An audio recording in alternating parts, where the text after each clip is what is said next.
Welcome to VS Study. VS Study में आप सभी प्रिय छात्रों का स्वागत है।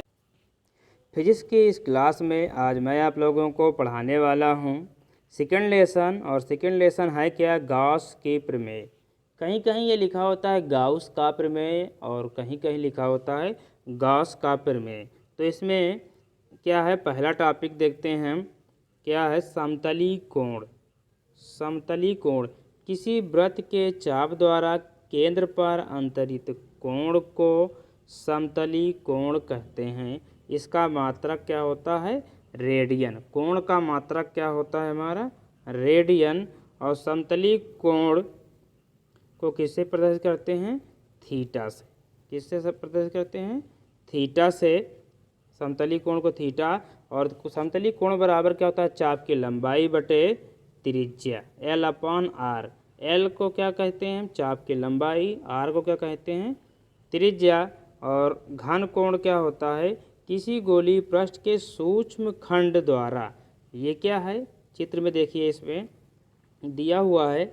इसमें एक गोली है और इसके अंदर ये सूक्ष्म खंड बनाया गया है। और सूक्ष्म खंड के द्वारा क्या है? केंद्र पर अंतरित कोण। इस यहाँ पर जो अंतरित हो रहा है कोण, इस पर क्या बन रहा है? घन कोण, जिसे ओमेगा से प्रदर्शित करते हैं। किससे? ओमेगा से प्रदर्शित करते हैं। आगे देखते हैं। यदि गोलीय पृष्ठ क्या है? यदि गोलीय पृष्ठ की त्रिज्या आर हो, मतलब ये जो पृष्ठ हमारा है, जिस पृष्ठ पर मान लेते हैं एक पृष्ठ है, इस पर एक बिंदु का हमें देखना है, तो इसको हम त्रिज्या से नापेंगे और यहाँ से इसको प्रदर्शित करके चेक करेंगे। तो क्या होता है? इसमें गोलीय पृष्ठ की त्रिज्या आर हो, यानी कि यहाँ से यहाँ तक की दूरी क्या दी हुई है? आर हो, और उसके पृष्ठ के डी ए क्षेत्रफल वाले सूक्ष्म खंड द्वारा केंद्र पर आंतरित घन कोण क्या होता है? D omega equal to d a upon r square. D a क्या है? उस खंड का, मतलब जितने पर ज्ञात किया जा रहा है उसका क्षेत्रफल, उसके पृष्ठ का क्षेत्रफल होता है। यदि गोले के संपूर्ण पृष्ठ का क्षेत्रफल, गोले का संपूर्ण पृष्ठ का क्षेत्रफल क्या होता है? 4 पाई आर स्क्वायर हो, तो ओमेगा बराबर हमारा हो जाएगा क्या? D omega equal to 4 pi r square. क्योंकि जो ये यहाँ पर ए लिखा है, इसके स्थान पर हम क्या रख दिए हैं? 4 पाई आर स्क्वायर।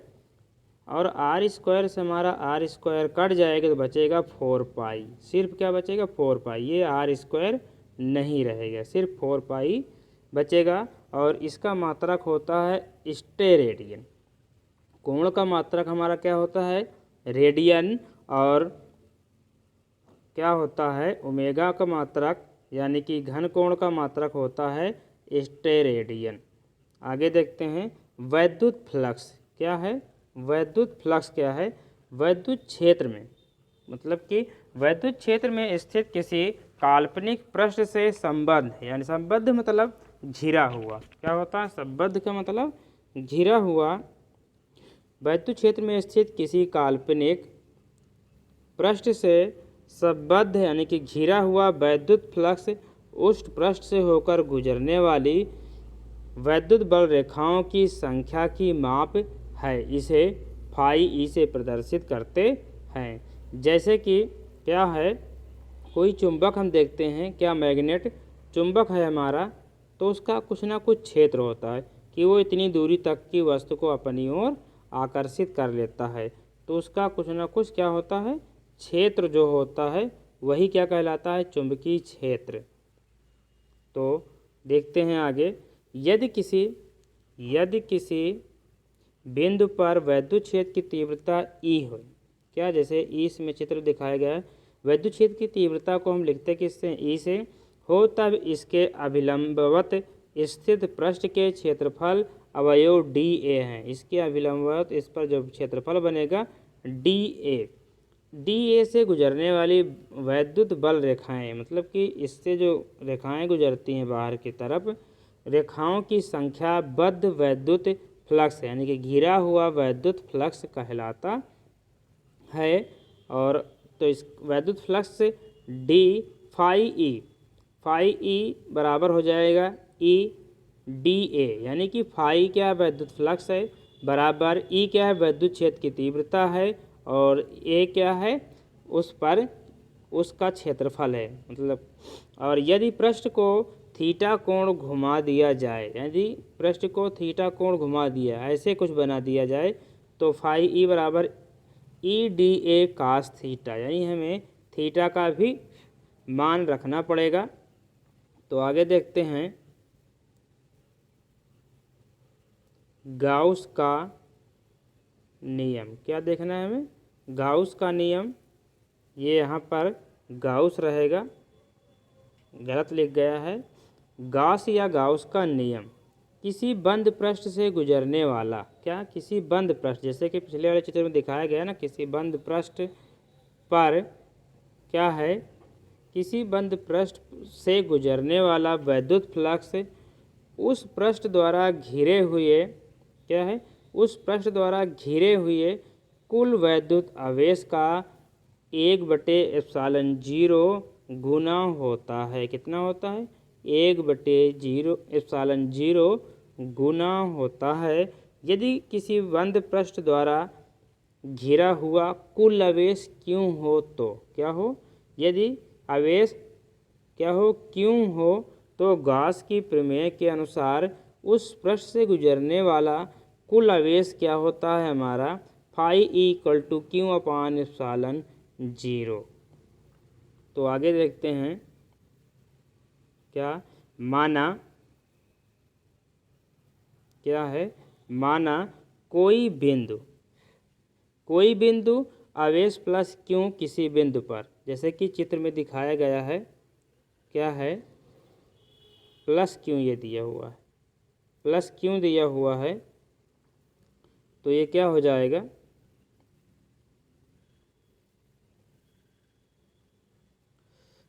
तो इसके आगे देखते हैं, माना कोई बिंदु, क्या है, कोई बिंदु आवेश प्लस क्यू किसी बंद पृष्ठ ए के अंदर किसी बिंदु ओ पर स्थित है, और माना पृष्ठ ए पर कोई बिंदु पी है जिसकी बिंदु ओ से आर दूरी है, क्या है, बिंदु ओ से यहाँ से कितनी दूरी है, यहाँ से यहाँ तक की दूरी क्या है, आर दूरी है। तो हमारा क्या हो जाएगा, यहाँ से यहाँ तक की दूरी जो दी हुई है वो क्या है, आर है।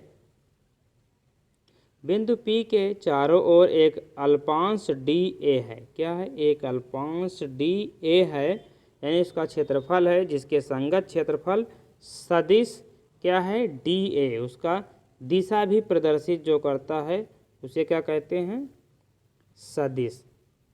सदिश जैसे कि ये वेक्टर बना हुआ, ये क्या कहलाता है, सदिश कहलाता है। और बिंदु ओ पर, यहाँ पर बिंदु ओ पर क्या है, बिंदु ओ पर रखे प्लस क्यू आवेश के कारण, ये आवेश जो है प्लस क्यू आवेश के कारण बिंदु पी पर वैद्युत क्षेत्र क्या है, ई, और ओ पी के अनुदिश, ओ पी यहाँ से यहाँ के अनुदिश क्या है, ओपी के अनुदिश, जिसका परिमाण क्या होता है, वैद्युत क्षेत्र की तीव्रता, ये जो दिखाया गया है, ई बराबर 1/4πε0 into q upon r square, इसको हम पहले भी पढ़ चुके हैं। तो आगे देखते हैं, यदि वैद्युत क्षेत्र ई तथा क्षेत्रफल ए के बीच का कोण थीटा है, क्या है, इन दोनों के बीच का कोण क्या दिया हो, थीटा है, तो अल्पांश क्षेत्रफल क्या रहेगा, यहाँ पर अल्पांश क्षेत्रफल डी ए से गुजरने वाला बाहर की ओर दिष्ट वैद्युत फ्लक्स फाई ई, क्या है, फाई ई हो जाएगा ई इंटू डी ए। यदि थीटा कोण जो घूम जाता है तो थीटा का मान रखेंगे तो हो जाएगा E D a cos theta. ये समीकरण 1 हम माने हैं। और समीकरण 1 से क्या करेंगे हम, समीकरण 1 से हम मान ई का उठाकर यहाँ रख देंगे, किसमें रख देंगे हम, इसमें ई के जगह पर ये मान हम लाकर रख देंगे। तो तो हमारा सूत्र हो जाएगा d phi E equal to E के स्थान पर क्या रख देंगे हम 1/4πε0 क्यू अपॉन आर स्क्वायर। तो ये हमारा हो गया। तो आगे फिर क्या हो जाएगा, समीकरण 2 मान लेते हैं। इसमें हो क्या जाएगा, हम क्यू को क्या कर दिए, क्यू को यहाँ से उठाकर इधर कर दिए हैं और इसको उठाकर हम ऊपर लग कर दिए हैं। फिर इसके बाद क्या हो गया, समीकरण इसको हम 2 मान लेते हैं। यदि बिंदु ओ पर अंतरित घन कोण, इस पर जो घन कोण क्या है डी ओमेगा, अंतरित घन कोण डी ओमेगा क्या होता है d a cos theta upon r square हो, तो ये मान होता है, इसको याद करना पड़ेगा हमें। डी ओमेगा बराबर होता है d a cos theta upon r square, यानी कि अभी जो पहले घन कोण पीछे पढ़ चुके हैं omega equal to a upon r square, क्या पढ़ चुके हैं आर स्क्वायर। तो इसमें जो एंगल बनाता है उसको हम जोड़ देते हैं, खास थीटा हो जाता है। और डी ए तो ये दिशा प्रदर्शित कर रहा है इसलिए लगाया जाता है। तो आगे क्या हो जाएगा, समीकरण 2 से, समीकरण 2 में क्या रख देंगे, जहाँ पर ये लिखा है d a cos theta upon r square, उसके स्थान पर क्या हो जाएगा डी ओमेगा हो जाएगा। तो आगे देखते हैं, संपूर्ण पृष्ठ ए से बाहर की ओर निकलने वाला वैद्युत फ्लक्स क्या है, जो यहाँ पर क्या था ए क्षेत्रफल। तो संपूर्ण पृष्ठ ए से बाहर की ओर निकलने वाला वैद्युत फ्लक्स चित्र ऐसे था। तो इस पर हमें जो था, तो यहाँ से है जो है इसके आगे निकलने वाला वैद्युत फ्लक्स क्या होगा, phi E equal to close integration, समाकलन, बंद समाकलन। ये क्या होता है, ऐसे जो होता है उसे कहते हैं हम समाकलन इंटीग्रेशन, लेकिन जब बंद हो जाता है तो इसे पढ़ते हैं क्लोज इंटीग्रेशन। तो क्या हो जाएगा, बंद फ्लक्स या close integration d phi E equal to हो जाएगा phi e, d phi e का मान उठाकर रख देंगे जो पीछे अभी पढ़े, क्यू अपान 4 डी ओमेगा। फिर क्या हो जाएगा, क्यू फाई क्या होता है, क्यू अपान 4πε0 को हम क्या इसे मानते हैं एक चर राशि मानते हैं, तो इसमें हमारा इंटीग्रेशन नहीं लगता, तो अचर राशि में ही हमारा लगता है। तो क्या हो जाएगा, क्लोज इंटीग्रेशन डी ओमेगा पर लग जाएगा।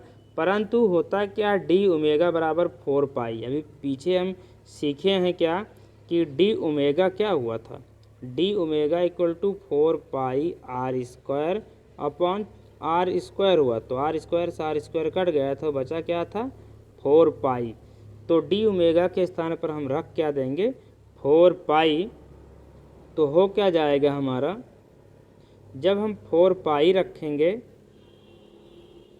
तो हो जाएगा क्यू अपान 4 और डी ओमेगा के स्थान पर हो जाएगा 4 से हमारा 4 कट जाएगा तो बचेगा क्यू अपान एप्सिलॉन 0।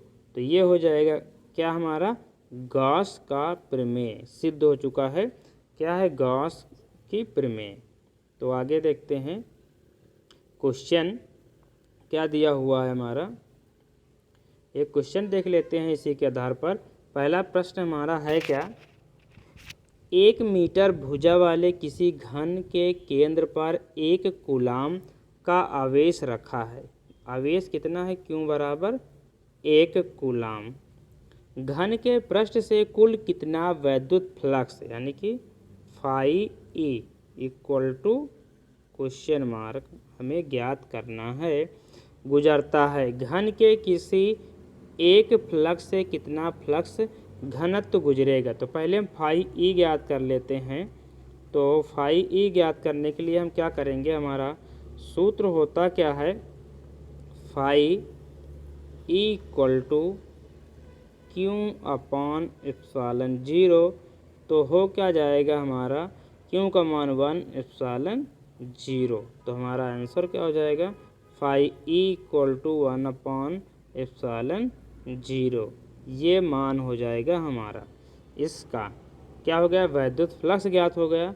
अब क्या कह रहा है, घन के किसी एक फलक को कितना क्या है, घन के किसी एक फलक से कितना फ्लक्स घनत्व गुजरेगा।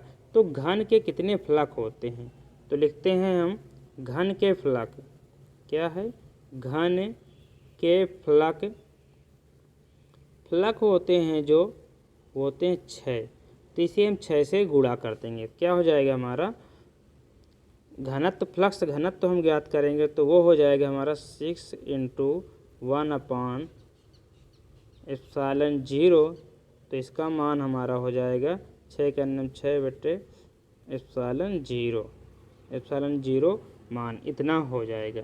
इसे आप लोग नोट कर लें और सही से लगा लेंगे।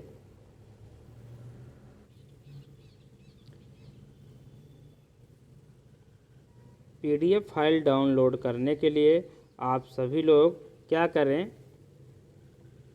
टेलीग्राम चैनल को ज्वाइन करें, टेलीग्राम ऐप डाउनलोड करें और ऐप को डाउनलोड करने के बाद उसमें सर्च करें VS study by Manish sir. तो उसमें जो PDF डाला जाता है वो आपको मिल जाएगा, डाउनलोड कर सकते हैं। तो PDF फाइल डाउनलोड करने के लिए क्या है, टेलीग्राम चैनल VS स्टडी को सब्सक्राइब करना पड़ेगा।